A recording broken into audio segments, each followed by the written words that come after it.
Assalamualaikum warahmatullahi wabarakatuh. Selamat pagi, selamat siang, dan selamat malam, Bapak. Perkenalkan, saya Katarina Josephine Thomas dengan NRP 50012411052. Nah, di sini saya ingin menjelaskan lebih lanjut untuk jawaban EAS pengantar fisika komputasi yang telah saya submit di MyITS Classroom. Baik Bapak, maaf tadi ada error sedikit di Zoom-nya. Saya izin melanjutkan. Share. Oke, baik. Please, jangan error lagi. Ya, tahu. Oke, good. Jadi, um, untuk soal pertama, kita diminta untuk membuat pemrograman hukum Newton, di mana kita diminta untuk memberikan input untuk massa, gaya, dan koefisien gesek kinetis, ya kan? Di mana kemudian akan dihitung percepatannya dan kita diminta untuk mengetahui apakah benda tersebut bergerak atau tidak. Nah, dari codingan itu sendiri, saya mulai dengan clear dan CLC. Kenapa? Untuk ketika kita mencoba ulang beberapa kali, dia akan balik ke mula. Jadi clear itu untuk menghapus data-data sebelumnya dan CLC untuk membersihkan command window-nya. Kemudian di sini ketika kita run, baik, kita diminta masukkan besar massa seperti yang saya sebutkan di sini, masukkan besar massa. Jadi misalnya kita memasukkan 10, nanti dari maaf, izin memasukkan dulu Bapak, besar gaya 200, koefisien 2. Oke.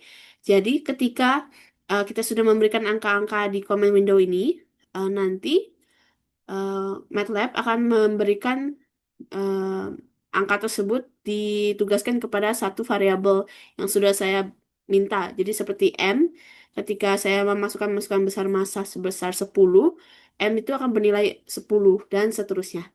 Baik, jadi ketika di sini logika if dan else-nya adalah seperti ini. Maaf, seperti ini. Jadi em, ketika em, masukkan besar massa, kita lihat bahwa massa ini lebih besar dibanding nol atau lebih besar dibanding nol atau lebih kecil sama dengan nol. Karena kalau misalnya lebih kecil atau sama dengan nol, itu tentu akan tidak valid di perhitungan Newton tersebut, ya kan. Jadi em, di sini saya tulis sebagai error massa tidak valid. Nah, tapi karena dalam kasus ini masukan besar massa itu 10 lebih besar dibanding nol, maka dia masuk ke bagian else. Nah, di else yang ini, di else yang ini. Nah, nah, ketika kita lihat, oh, udah 10 lebih dari nol, maka dilanjutkan untuk menghitungkan nilai FK. Nah, FK itu sendiri adalah gaya gesek. Di mana gaya gesek tersebut adalah perhitungan dari massa dikali gravitasi dan dikali koefisien geseknya. Di sini saya sudah mendefinisikan G itu sebagai 9,8. Eh, itu G itu sebagai percepatan gravitasi. Jadi, Em, kemudian setelah dihitung FK-nya, kita ingin validasi nih, apakah benda ini bergerak atau tidak gitu. Ketika benda itu tidak bergerak, kan tandanya FK ini lebih besar ataupun sama dengan gaya yang diberikan. Nah, kalau misal bayangin suatu benda di dalam dataran yang kasar kan, ketika gaya gesek itu malah lebih besar dibanding gaya yang kita beri untuk mendorong, otomatis benda itu akan tidak bergerak karena eh, dari lantainya itu sendiri membuat si si benda itu lebih tidak mau bergerak gitu. Jadi kita diulang kita memvalidasi hal tersebut. Nah, ketika dalam perhitungan ini kita bisa lihat FK-nya adalah sebesar 196. Nah, FK ini eh, leb- FK ini lebih kecil dibanding F. Nah, F kan adalah 200, maka di sini dia masuknya ke else. Nah, kalau misalnya dia ternyata FK ini lebih besar dibanding 200 nih ya, misalnya dibanding F-nya ya kan. Dia akan masuk ke display benda tidak bergerak. Nanti di sini ada tulisan benda tidak bergerak. Nah, namun kalau dalam kasus ini kan nilai FK-nya lebih kecil dibanding F atau gaya yang diberikan. Makanya diberi display masuk ke dalam logika else yang selanjutnya ini. Terus kemudian display benda bergerak dan dihitung percepatannya berapa. Kemudian ini adalah percepatannya dan ini adalah definisi benda bergerak. Nah, di sini saya tulis display A itu untuk hasil dari perhitungan A. Soalnya kan saya umpeti dengan semikolon ya. Nah, kemudian tentu ketika udah ada if else-nya harus ada kata and, kalau enggak tidak valid. Jadi seperti itu. Saya izin memberikan contoh ketika masanya 0. Masanya 200 misalnya gitu. Nah, di sini dia bilang error kan karena masih tidak valid karena saya sudah memberikan definisi bahwa ketika M itu sama dengan atau lebih kecil dari 0 itu dia error atau masa tidak valid. Nah, kemudian ketika misalnya masuk pembesar masa. Oke. Jadi kalau misalnya ternyata nih, misalnya tetap sama ya, tapi gayanya kita ubah ke 100 misalnya. Efisiensinya tetap sama 2. Nah, di sini ditulis benda tidak bergerak. Karena apa?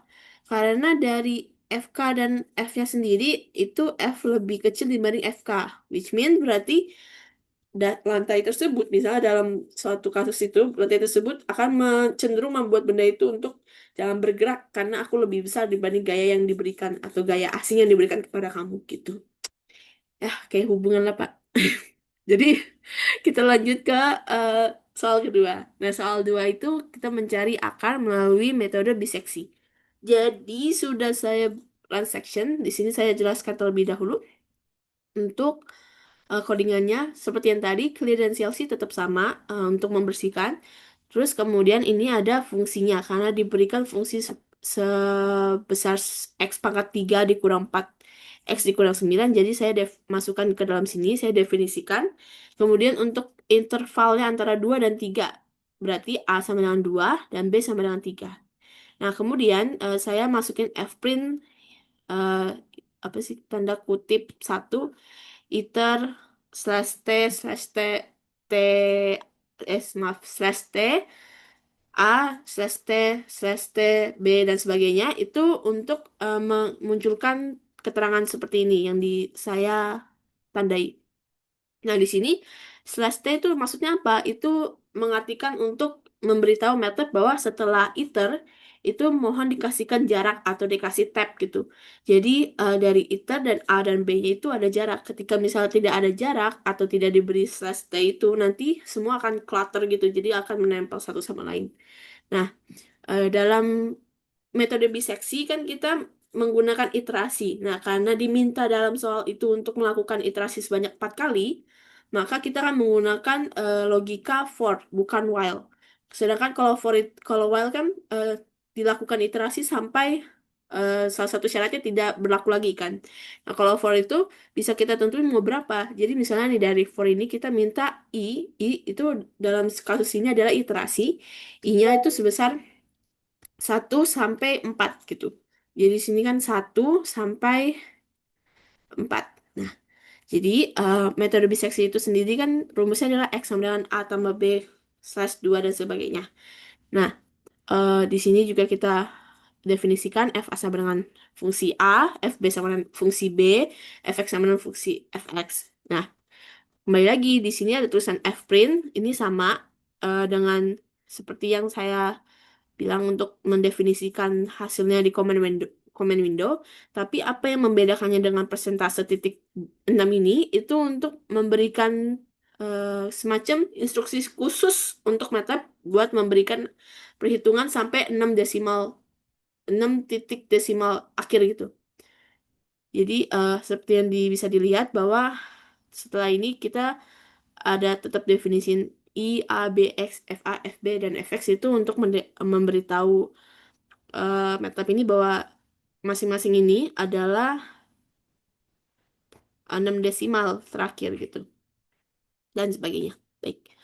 Jadi ketika di sini kita mulai nih dari hasil hitungan X itu kita lihat apakah FA kali FX itu lebih kecil dibanding 0 atau enggak. Kalau lebih kecil dibanding 0 tentu B-nya jadi X. Nah, di situ nanti dihitung ulang lagi deh X-nya berapa dengan nilai B yang baru.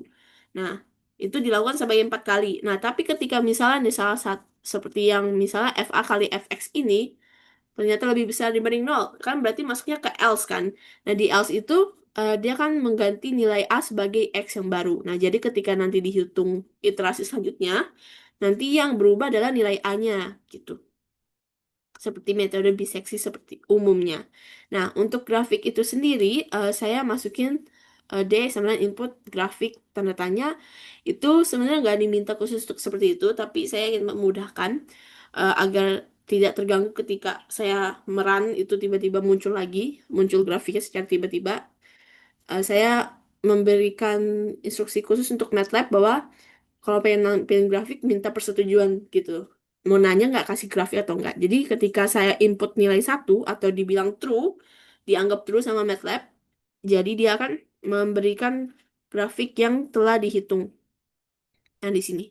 Baik, untuk grafiknya mungkin saya edit seperti biasa Bapak. Oke, mungkin Bapak bisa lihat di antara di layar mungkin. Jadi untuk codingan grafik itu sendiri punya codingan khusus. Nah, di sini kan adalah fplot f, 1,5 3,5 kan. Maksudnya vektor 1,5 sampai 3,5. Terus grid on dan hold on. Nah, itu maksudnya apa? Fplot tuh dia pengen maksud aku itu untuk memberikan grafik grafik dengan fungsi f tadi yang udah dihitung dari x dari jangkauan sumbu x itu dari 1,5 sampai 3,5. Nah, grid on itu untuk memberikan gaya-gaya instruksi yang biasanya ada itu yang kotak-kotak di grafik itu supaya bisa dibaca di fotonya lebih baik lagi. Kemudian hold on itu untuk menghold plot yang udah di generate. Jadi ketika ada plot baru atau grafik baru itu dia nggak hilang. Kemudian ada title. Jadi ketika saya title nanti ketahuan di grafik apa gitu kan. Grafik fx dan titik iterasi biseksi. Oke. X label itu sebagai X dan Y label sebenarnya fx. Maksudnya sumbu X itu yang di graf di plot itu adalah X dan sumbu Y-nya itu adalah fx.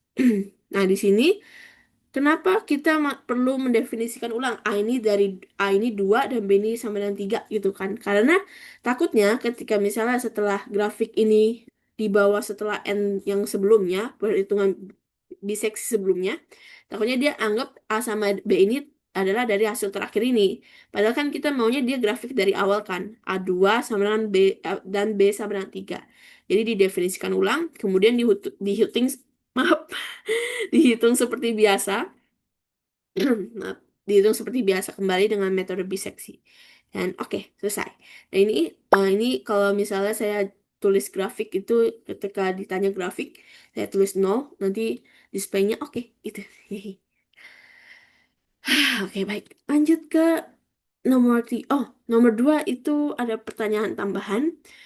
Jadi, nomor 2 itu alasan memilih interval 2 dan 3 dan konsep perubahan tanda dan konvergensi. Oke, baik.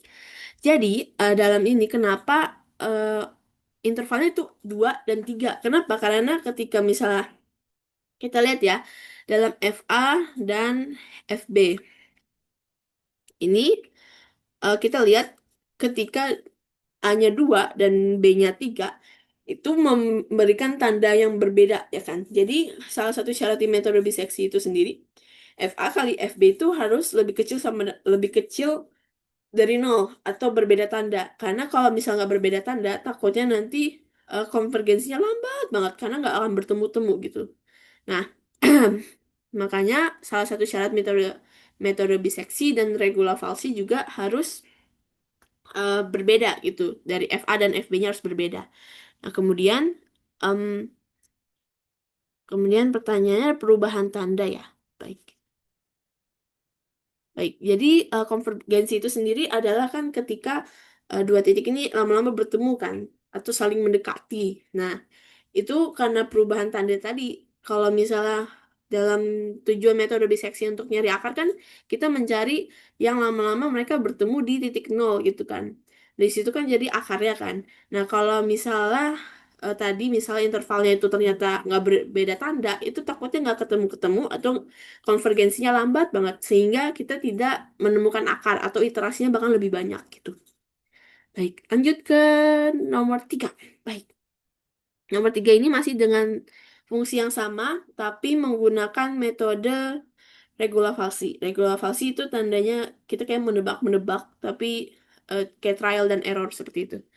Jadi kembali lagi saya tulis clear dan CLC sama untuk menghapus progres sebelumnya. Kemudian masih dengan fungsi yang sama, interval yang sama, dengan f-prime yang sama juga. Namun yang berbeda dari soal nomor 3 dengan soal nomor 2 adalah di fungsi x-nya. Karena metode regular adalah rumusnya B dikurang FB dikali B kurang A dibagi FB kurang FA. Gitu.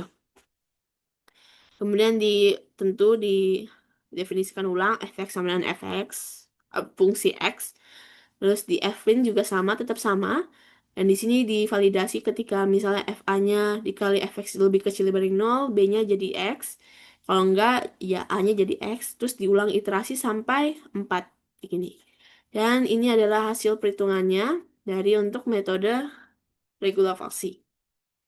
Baik. Jadi, perbedaan untuk regular Falsi itu, kelebihannya apa? Dia kalau dibanding metode biseksi lebih cepat. Karena kalau misalnya kita intervalnya itu tepat gitu ya, kita bisa lebih cepat dibanding biseksi karena dari rumusan X itu aja itu nanti jarak antara A dan B-nya itu malah makin lebih cepat untuk makin kecil jaraknya gitu. Jadi konvergensinya malah lebih cepat dibanding metode biseksi. Tapi kekurangannya ya itu lagi regular Falsi tetap konvergensinya lebih lambat dibanding misalnya metode Newton-Raphson atau metode secant gitu. Itu secara garis besar seperti itu. Dan untuk potensi stagnasi iterasi. Nah, seperti yang tadi saya bilang, konvergensi lebih lambat dibanding Newton-Raphson dan sebagainya. Itu ketika misalnya dia terjadi stagnasi. Nah, stagnan itu terjadi ketika apa? Ketika eh fx-nya ini, fx dan misalnya antara fa atau fb-nya ini, itu tuh malah makin jauh. Jadi kayak misalnya nih, eh fa dan fx ini sama-sama positif ya kan? Misalnya positif. Ya, sama-sama positif. Dan sedangkan FB ini nilainya negatif, tapi negatifnya jauh banget. Nah, nanti eh, alhasil jadinya kan yang berubah terus itu kan A, dan B-nya tetap sama kan. Nah, B-nya tetap sama terus, jadi stagnan gitu. Karena kan kita mau cari akal itu dari ketika mereka kedua titik A dan B ini kan lama-lama bertemu kan. Nah, kalau misalnya B tetap di sini dan A-nya malah tetap kabur kan nggak ketemu-ketemu, malah jadi stagnan gitu. Begitu. Baik. Lanjut ke soal nomor 4. Kita run section terlebih dahulu. Grafik tentu. Siap. Oke. Jadi untuk soal nomor 4 kita menggunakan metode Newton-Raphson di mana ada penurunan F, fungsi F gitu. Fungsi X, maaf. Jadi seperti biasa, CLC dan clear. Kalau clear dulu atau CLC dulu nggak ada masalahnya sebenarnya. Tentu kita masih menggunakan fungsi yang sama. Kita definisikan fungsinya terlebih dahulu. Terus bedanya dengan metode-metode sebelumnya, kita harus tentukan diferensial dari fx. Nah, ya, yaitu adalah turunan dari fungsi yang ini, fungsi x pangkat 3 dikurang 4x kurang 9. Nah, def- f turunannya berapa? Jadi 3x pangkat 2 dikurang 4. Nah, ketika sudah didefinisikan, di sini kita definisikan sebagai df. Kemudian kita kasih x tebakan ya. Em, ya, x tebakannya. Tebakan awal x0-nya adalah 2,5. Sesuai dengan soal, kita tulis x-nya sebenarnya 2,5. Seperti yang tadi udah dibilang, f-print-nya tetap sama untuk memunculkan di command window tertata rapi seperti ini, seperti tabel. Nah, cuman bedanya dari metode sebelumnya, kan kita ada namanya fx, f turunan, dan x selanjutnya, ya kan? Karena rumus Newton-Raphson sendiri itu x n tambah 1 gitu kan, sama dengan berapa gitu kan. Nah, di sini udah diberikan seperti ini. Kemudian, saya lupa memberitahu kalau misalnya ada slash n ini, itu untuk kasih tahu method bahwa itu lanjut ke new line, maksudnya lanjut ke baris selanjutnya gitu. Nah, masih menggunakan for karena kita masih menggunakan iterasi sampai 4 aja. Kemudian kita definisikan lagi fx sama dengan fungsi x, dfx adalah fungsi df terhadap x, ya kan? Kemudian underscore next itu adalah hasil dari rumus Newton-Raphson. Newton-Raphson kan rumusnya adalah xn x0 dikurang fx per differential fx ya kan. Nah, di sini seperti ini. Kemudian kita f-print lagi sama sama kayak sebelumnya. Ini ada eh, penentuan berapa desimalnya, ya kan?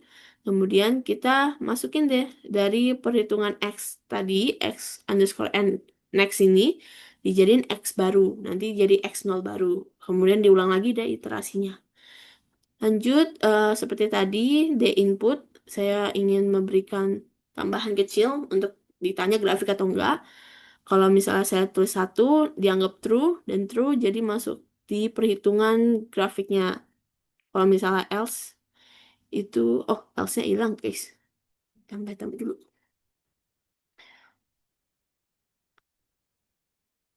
Nih. Oke, jadi seperti yang biasa tadi sudah saya sebutkan. Nanti plotnya saya tampilkan di salah satu layar, Bapak. Terima kasih. Baik Bapak, maaf sebelumnya tadi ternyata video saya agak eh, ada kesalahan sedikit. Saya izin untuk men-share ulang.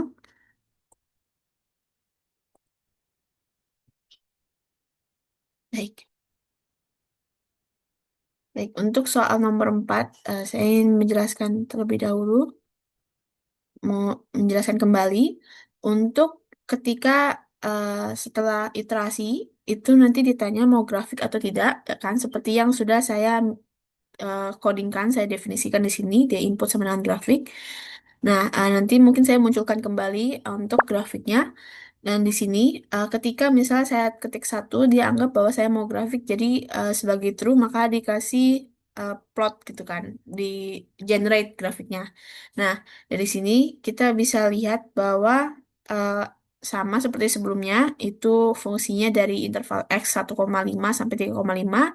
Grid on itu untuk ada garis-garis kotak-kotaknya, supaya kita bisa tahu titik itu lebih tepat di mana. Terus hold on untuk mengura- menahan plot yang sudah di-generate ketika ada plot plot selanjutnya itu nggak hilang gitu. Jadi akan tetap ada sehingga kita bisa lebih jelas lagi melihat dari grafik dari hasil iterasi tadi. Nah, kemudian di sini kita tentu ada title-nya. Jadi ada grafiknya dikasih nama, X label itu sumbu X sebagai X dan sumbu Y itu sebagai fx. Fungsi X. Nah, di sini kita definisikan ulang, X itu sebagai 2,5. Seperti yang telah saya jelaskan juga, itu agar dia nggak menghitung X awal itu sebagai X underscore next yang di bawah sini. Nah, jadi kita definisikan ulang dari 2,5. Nah, di sini dilakukan iterasi ulang. Nah, di iterasi ini, saya definisikan Y sebagai fungsi X dan DY itu sebagai diferensial dari fungsi X. Nah, X underscore next ini sama dari rumus Newton-Raphson itu sendiri kan X dikurang fungsi X per diferensial fungsi X kan. Jadi Y per DY gitu kan. Nah, X underscore line sama dengan line space X min 0,5 hingga X tambah 0,5 dengan 100. Itu artinya eh, di kita bilang X underscore line itu sebagai eh, nilai dari X yang kita hitung tadi, iterasi tadi, sebelum 0,5 sebelumnya hingga 0,5 dengan 100 titik gitu di antara eh, domain itu gitu kan. Nah, kalau Y underscore line itu kita masukin diferensial Y kali X underscore line dikurang X ditambah Y. Nah, ini adalah persamaan garis singgung. Nah, nanti kan kita mau lihat bagaimana eh, garis itu masih bagaimana grafik Newton-Raphson tersebut. Jadi untuk lebih jelas kita kan melihat dari garis singgungnya juga gitu. Nah, di sini kemudian dari nilai X underscore line dan nilai Y-nya itu kita ngeplot juga tapi dalam bentuk titik-titik. Nah, jadi yang di garis garis titik-titik yang ada di plot itu yang mungkin Bapak masih bisa lihat itu adalah persamaan singgungnya gitu. Jadi bukan dari grafik iterasinya tapi persamaan persamaan garis singgungnya. Nah, kemudian kita juga plot X, Y terus di tanda kutip satu R dan sebenarnya itu bukan O tapi kayak lingkaran gitu. Itu untuk menandakan bahwa tolong di titik itu dikasih lingkaran warna merah gitu. R itu merah. Nah, kemudian kita definisikan ulang untuk iterasinya X sama dengan X underscore next. Gitu. Baik, sekian. Terima kasih. Mohon dilanjutkan untuk soal nomor 5. Baik, untuk resiko jika f turunan fx itu mendekati nol apa? Kalau dari rumus Newton-Raphson ini sendiri kan kita tahu bahwa x nol dikurang fx per diferensial fx. Nah, ketika misalnya nih diferensial fx ini malah mendekati nol gitu kan. Jadi kan fx-nya jadi lebih gede banget gitu kan. Nah, ketika gede banget jadi x-nya x itu malah lebih kecil dibanding fx gitu kan. Nah, jadinya alhasil malah x x underscore next-nya atau x n plus satunya itu malah negatif banget. Nah, malah nanti nggak ketemu-ketemu tuh, ya kan? Jadi malah nanti iterasinya malah makin banyak gitu. Kemudian untuk soal kemudian oke, untuk kecepatan konvergensi versus potensi kegagalan. Oke, jadi misalnya seperti yang tadi saya sebutkan, Newton-Raphson itu lebih cepat dibanding regula falsi. Kan karena konvergensinya itu sendiri kita bisa lihat ya dari perbandingan X ya kan dengan X selanjutnya gitu kan. Dia lama-lama mendekati maksudnya ini maksudnya fx-nya dia lama-lama mendekati nol. Jadi itu cepat gitu. Jadi cepat ketemu akarnya. Karena kan memang dari rumusnya itu sendiri menghitungnya lebih cepat gitu kan.